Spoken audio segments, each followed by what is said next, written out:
Bonsoir à tous et bienvenue sur le plateau d'Un cœur qui écoute, votre émission de spiritualité. Aujourd'hui, nous avons la chance d'être avec Tristan de Carnet. Bonjour Tristan. Bonjour. Alors vous avez publié cette Bible donc aux éditions Pierre Téqui, Oui. dont vous êtes le directeur depuis quelques années. Donc c'est la Bible du chanoine Crampon qui a été révisée par le frère Bernard Marie. Vous allez nous en dire un mot dans quelques instants. Mais juste avant, je vous invite à nous lire un extrait de texte de votre choix que je pense tirer. Que j'ai évidemment pris dans la Bible. Alors, au chapitre 11, verset 25 de saint Matthieu. En ce temps-là, Jésus prit la parole et dit : « Je te bénis, Père, Seigneur du ciel et de la terre, d'avoir caché ces choses aux sages et aux intelligents et de les avoir révélées aux tout-petits. Oui, Père, car tel a été ton bon plaisir. » Parole du Seigneur. Pourquoi ce passage en particulier ? Alors, pour deux raisons. D'abord, c'est un passage que j'aime beaucoup, qui est assez contradictoire avec mon métier, parce que finalement, il explique que la foi et l'amour sont accessibles à tout le monde, et peut-être plus aux simples qu'aux savants. Or, effectivement, je fais profession d'apporter des lumières sur la foi à travers le livre, et à travers ce qui est probablement le couronnement de ma carrière, donc l'édition d'une Bible. Et la deuxième raison, c'est que ça me permettait, je vais, si vous voulez bien, relire le même passage, mais dans une autre Bible que j'ai trouvée sur Internet. Et vous allez voir que c'est un tout petit peu différent, et ça permet de comprendre la richesse et l'intérêt d'avoir plusieurs traductions. En ce temps-là, Jésus prit la parole et dit : « Je te loue, Père », au lieu de « je te bénis », « Seigneur du ciel et de la terre, de ce que tu as caché ces choses aux sages et aux intelligents, et de ce que tu les as révélées aux enfants. » De ce que tu, c'est très... Enfin, j'ai une formalisation que j'aime beaucoup, mais qui est plus compliquée que celle que Crampon avait choisie. Crampon a une langue assez accessible. Et puis, aux enfants, il y a d'autres traductions qui disent aux petits-enfants, et Crampon dit aux tout-petits. Et on comprend que les tout-petits sont peut-être des enfants, mais sont peut-être aussi des pauvres en esprit, des pauvres en culture. Voilà. Et donc, on voit à travers cet exemple que c'est intéressant d'avoir plusieurs traductions. Alors, déjà, en lire une, c'est bien, hein.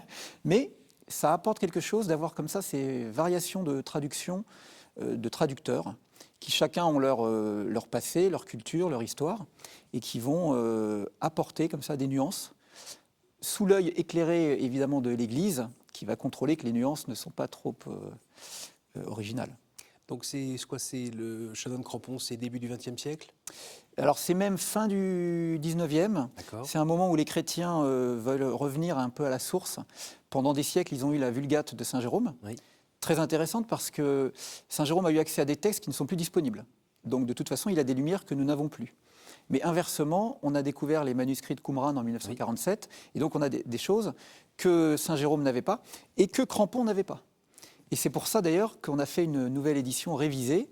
C'est très proche de ce que fait Crampon, mais évidemment on prend en compte, notamment dans les notes, ce qui n'était pas disponible à l'époque. Et puis on prend en compte le fait que la langue a évolué, et les choses qui étaient dites par Crampon d'une certaine manière deviendraient incompréhensibles aujourd'hui. Donc le frère Bernard Marie a mis 20 ans à traduire tout ça, à retraduire tout ça de manière très très fine et prudente, mais pour prendre en compte toutes ces choses-là. Et donc à l'époque, les chrétiens veulent revenir à la source. Crampon est un bibliste, connaît les langues, l'araméen, l'hébreu, le grec, et il va pouvoir proposer une nouvelle traduction, d'abord en 7 volumes, puis en un seul.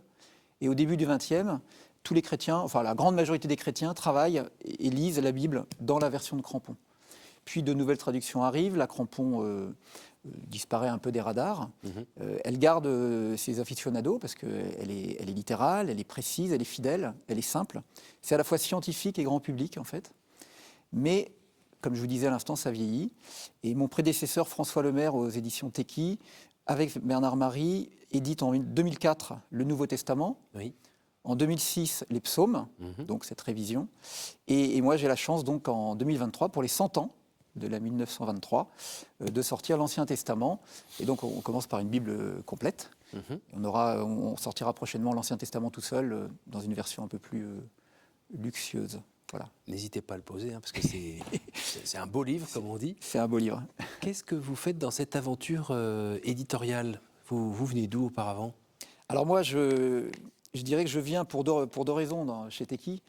La première, c'est que je suis chrétien, catholique, par ma famille, l'importance de la transmission, de l'éducation. Donc, avec cependant quelques variations dans la famille. Donc, ça m'a donné aussi une certaine ouverture. Je sais que tout le monde ne croit pas facilement. Mais globalement, je suis quand même dans un bain catholique assez simple. Viendra le moment ensuite de l'appropriation. Ça, c'est le premier point. Ensuite, le scoutisme, qui fait que je vais justement pouvoir faire cette appropriation. Et d'une certaine manière, le christianisme va me descendre grâce à ça, de la tête au cœur, par l'action, par l'amitié, par la prière, par les pèlerinages. Tout ce qui est piété dite populaire, que certains méprisent, c'est une grande erreur, parce que si on n'a pas cette étape-là, on en reste à quelque chose d'assez sec, et on le perd assez rapidement, je crois. Pas mal d'exemples de gens qui, à force de réfléchir, finalement, vont quitter la foi. Bien entendu, il faut aussi réfléchir. C'est pour ça que je suis éditeur. Donc, la famille, le scoutisme, et d'ailleurs, je ne peux qu'inviter l'Église à travailler vraiment cette période de l'adolescence, parce qu'on quitte le catéchisme, si on n'a pas le scoutisme ou quelque chose, il va falloir attendre quasiment la préparation au mariage, si tant est qu'on se marie, pour retrouver un contact avec l'Église. Alors si la famille nous emmène à la messe tous les dimanches, ça va bien, mais il y en a beaucoup qui n'ont pas cette chance. Et donc c'est très important que l'Église travaille cet âge-là par différents moyens. Et vous avez eu l'impression à un moment d'avoir une rencontre interpersonnelle avec le Christ Alors, lors d'une veillée, lors d'un pèlerinage ? J'ai pas quelque chose à dater, mais les choses en fait s'enracinent par couches successives. C'est plutôt ça.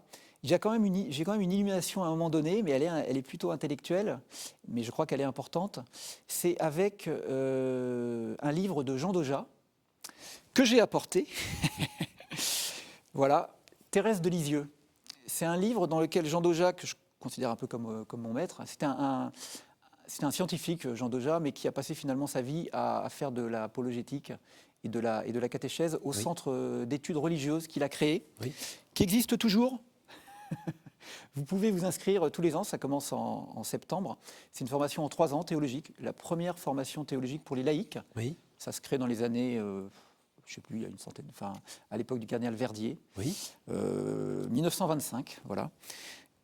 Et ça, c'est la 3e étape dans ma vie, en fait. Une espèce d'illumination avec ce livre de Doja, dans lequel, pour la première fois d'ailleurs, d'une certaine manière, on me parle de mystique. On m'a parlé d'église, on m'a parlé de catéchisme, on m'a parlé de Jésus, on m'a parlé de la Bible. Et alors, je fais partie des lecteurs de la Bible par la messe. C'est-à-dire qu'en allant à la messe, on quadrille une grande partie de la Bible. Année B, année C. Voilà, on finit quand même par en voir pas mal. Voilà.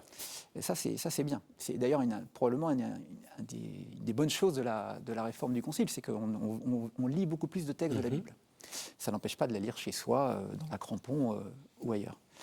Mais voilà, une illumination aussi par le livre de Doja et par cette vie de Sainte Thérèse qui me fait comprendre d'autres aspects de la religion. On nous parle souvent de spiritualité orientale parce qu'on a l'impression qu'il n'y a pas de spiritualité chrétienne. Il y a l'Église, très dogmatique, et puis il y a les spiritualités orientales. Et ben non, il y a d'abord une richesse de la spiritualité chrétienne immense. Il y a une anecdote assez connue d'un chrétien un peu tiède qui part en Orient et qui va voir un maître lama et lequel lui demande « mais vous venez d'où ? Ah, vous êtes chrétien ?» Et il lui dit « mais si vous êtes chrétien, mais retournez chez vous et votre culture, la mystique chrétienne, elle est pour vous. » Je pense qu'effectivement, il y a une richesse à côté de laquelle on passe. La particularité des éditions Teki aujourd'hui, c'est d'avoir un fond très important qui permet de répondre aussi aux questions d'aujourd'hui, même si ce sont des livres plus anciens. Et si je ne me trompe pas, vous imprimez quasiment à la demande à partir de ce fond ? Oui. Alors en fait, on a beaucoup de nouveautés. Mais on a aussi un fonds très riche et on a la capacité effectivement à réimprimer, parce qu'on est aussi imprimeur, les livres en petite quantité. Ce qui permet de garder vivants et disponibles des livres pendant... Et donc ça, c'est la transmission. Et c'est la transmission de ce que faisaient nos prédécesseurs. Vous avez vu que sur la Crampon, je n'ai fait que l'Ancien Testament, c'est mon prédécesseur qui avait fait le Nouveau. Depuis 1868, les éditions Teki cherchent à vulgariser la foi. Le fondateur, c'était le père Félix, qui était un grand prédicateur. Il avait succédé à Lacordaire à Notre-Dame de Paris pour les grands sermons. Conférence de Carême. Voilà. Alors lui, il était beaucoup moins enflammé et il disait la vraie éloquence, c'est l'écrit. Pourquoi ? Parce que les écrits restent. Voilà. Et donc il crée l'œuvre de Saint-Michel, dans laquelle il a besoin d'un libraire, éditeur, bibliothécaire, et c'est le frère marianiste Guillaume Teki qui vient prendre ce rôle après s'être occupé de l'œuvre des bons livres de Bordeaux. Voilà. C'est comme ça que Teki démarre. Si on parle de transmission, vous avez 3 enfants, vous avez la cinquantaine, ça se passe facilement, la transmission de la foi ? Oui, alors en fait c'est assez surprenant, c'est-à-dire que oui, je veux dire que globalement, mais il y a des moments, il y a des conversations où on se dit « Ah zut, un truc qui n'est pas passé » ou « Je suis allé trop loin, ça crée une réaction. Oui. » Et en fait, conseil aux parents, il ne faut pas s'enflammer trop vite parce que quelquefois ce sont des tests. Et donc il faut essayer de continuer à argumenter, à expliquer, à montrer. Et on s'aperçoit qu'il y a des choses qui sont passées alors qu'on ne pensait pas du tout. Il y a eu des réactions qui nous obligent aussi à adapter notre façon de faire et de penser. Mais en l'occurrence, moi j'ai justement là aussi la chance que mes enfants aient parfaitement adhéré au scoutisme. Et donc il y a des choses qui sont passées aussi comme ça. Et c'est vrai que l'éducation, il faut absolument s'appuyer sur... l'écosystème. Oui.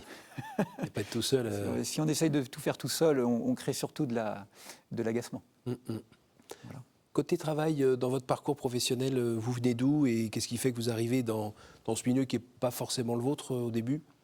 Alors en fait, si quand même, et c'est effectivement l'étape suivante. Je parlais tout à l'heure, j'étais arrivé au fait que j'avais eu cette formation aussi intellectuelle par le centre d'études religieuses, oui. Etc. Et professionnellement, je suis devenu, j'ai fait une école de commerce, je fais l'EDEC, pub, donc je suis devenu vendeur de livres. D'accord. Donc commercial, puis directeur des ventes dans différentes maisons. Et comme ça pendant 20 ans. Et ça me donne une connaissance du marché, du produit. De la diffusion, exactement. Les forces et faiblesses. Exactement. Et comme en parallèle, je continue à être chrétien, et à un moment donné, pour différentes raisons, je me dis que ce serait quand même bien que toutes ces heures passées à vendre des livres, ce soit plutôt à vendre des livres qui correspondent à ce que je crois proche de la vérité. Eh bien, je suis en veille voilà, sur l'édition chrétienne. Et notamment, j'aime bien raconter cette histoire, et ça permet de conclure un peu ce que je dis depuis le début, c'est comment est-ce qu'on arrive responsable de Teki. Effectivement, à un moment donné, je cherche un autre travail. Le dernier entretien a lieu, et ça je me rends compte après, le 19 mars, donc fête de Saint-Joseph, que j'avais prié avant. Et c'était un moment un peu en termes de travail. Vous étiez un petit peu à un bout de quelque chose, il y avait besoin vraiment de changer. Oui, il fallait changer, oui. C'était difficile, c'était une période un peu de combat, de désert et tout ça. Oui. Et enfin, je trouve quelque chose. Et effectivement, moi, je cherchais un job de responsable de maison d'édition chrétienne. Et je redeviens directeur des ventes d'une maison d'édition profane, juridique en l'occurrence. Et alors, ce qui est amusant, c'est que donc 19 mars, donc je me dis merci Seigneur, de toute façon j'avais besoin d'un travail. Celui-là il avait coché beaucoup de cases et ça tombe le 19 mars. Je me dis ça doit être ça que vous voulez pour moi. Le clin d'œil. Le clin d'yeux. Voilà, oui. Le clin d'yeux. Bien sûr. Voilà. Donc je vais là-dedans pendant 7 ans, intéressant, formateur, qui se révélera utile. Et un nouvel air. Et un nouvel air. Et ce qui est amusant, c'est que, enfin qui est encore plus amusant, c'est que ces 7 ans vont permettre aux éditions Teki d'évoluer et d'avoir besoin d'un nouveau patron. Et ce qui fait qu'au bout de 7 ans, je vais effectivement quitter cette maison juridique et reprendre les éditions Teki. Voilà. Et Vous donc, êtes assez à cheval sur les dates, vous reprenez ça à quel moment? alors donc, oui, alors effectivement, donc je deviens effectivement gérant le 1er avril 2018. Ça, c'est pas un clin d'yeux, celui-là. Eh bien si, puisqu'en fait, ça s'est révélé le dimanche de Pâques 2018. Ça va, on retombe... Voilà. On retrouve un clin d'yeux. Et donc je me dis que probablement je suis à ma place. Alors je reste vigilant. Hein, je suis arrivé maintenant, donc je viens de publier. Nous venons de publier, hein, parce que on est 15 chez Teki. Hein. Mais c'est voilà. ce qu'on appelle une bible d'éditeur? Non, disons qu'il n'y a pas beaucoup d'éditeurs qui ont des bibles. Oui. Et donc non, parce que c'est vraiment la bible de Crampon. Et révisé par Bernard Marie, donc c'est la parole de Dieu. Mmh. nous, on est là en appui et pour essayer de la diffuser le mieux possible.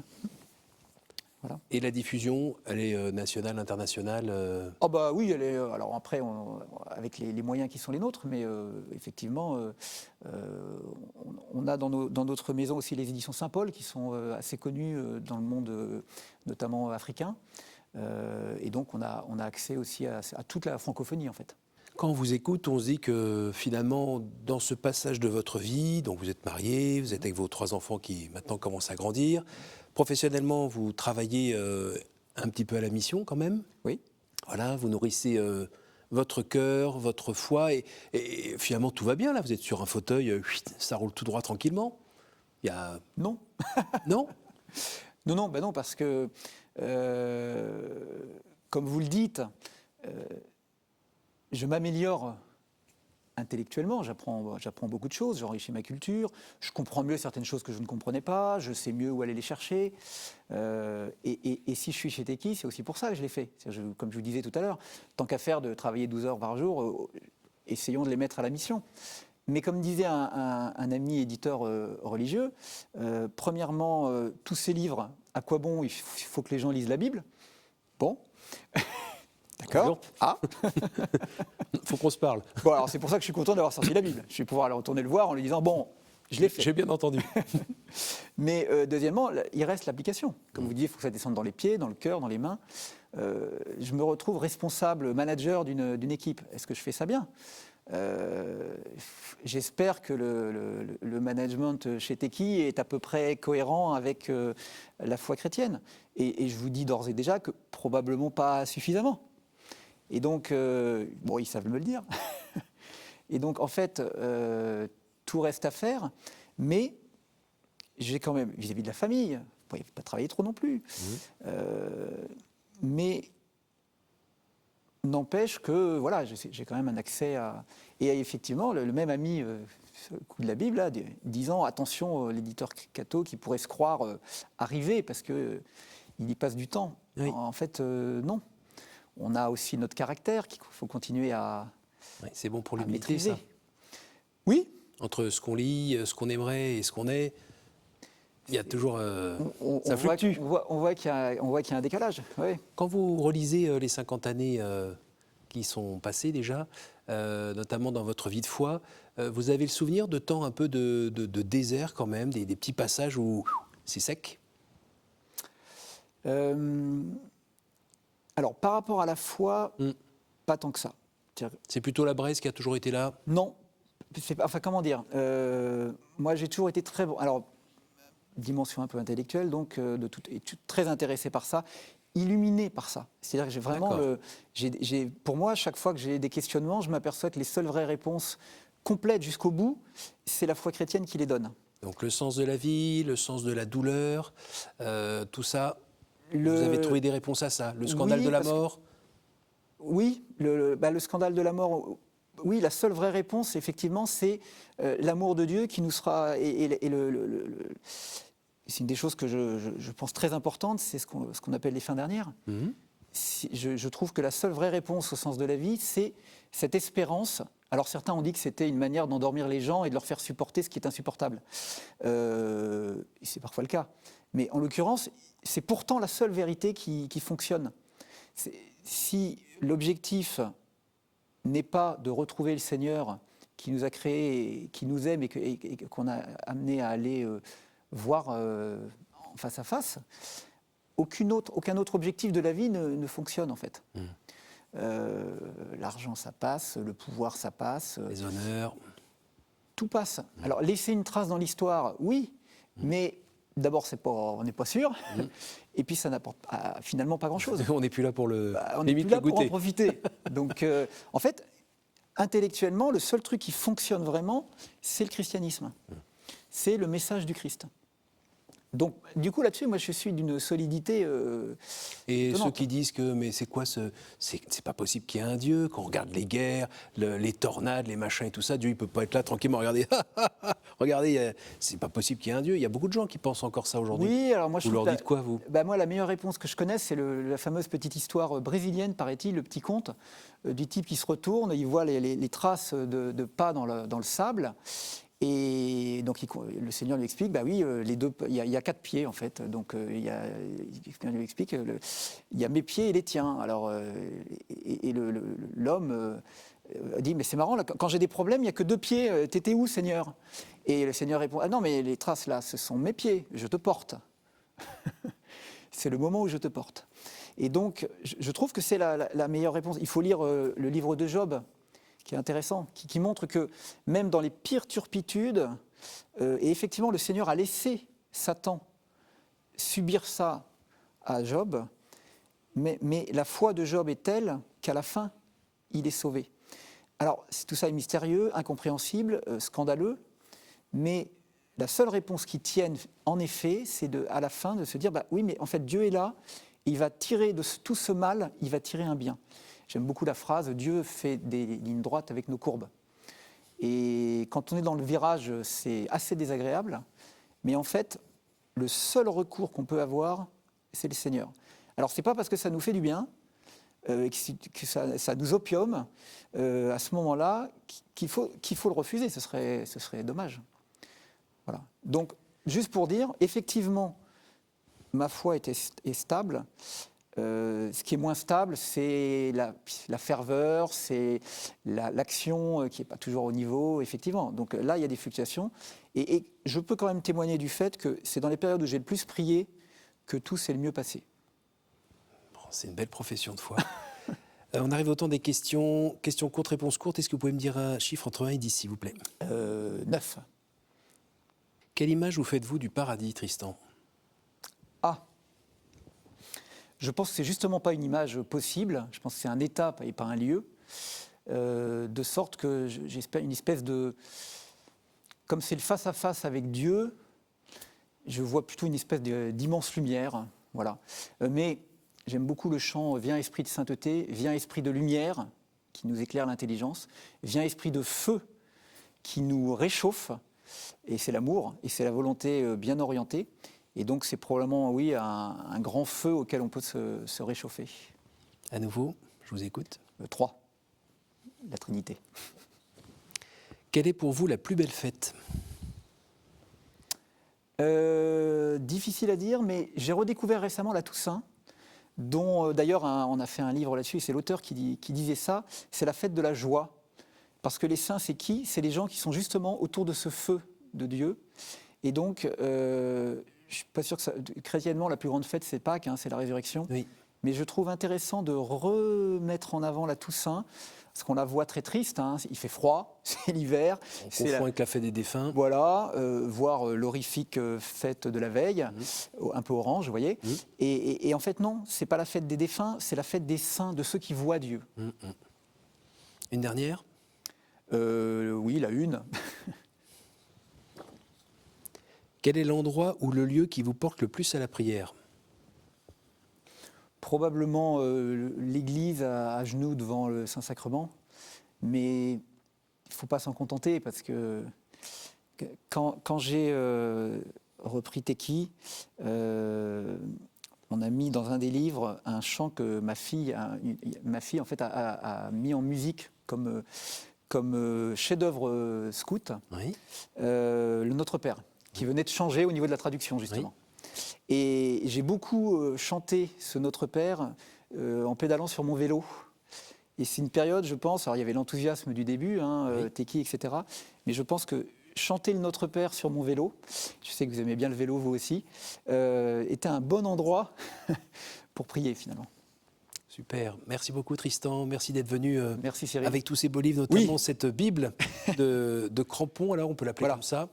Oui. Merci beaucoup. Et puis merci pour votre témoignage aussi. Je rappelle que vous pouvez retrouver cette émission sur notre site www.ktotv.com.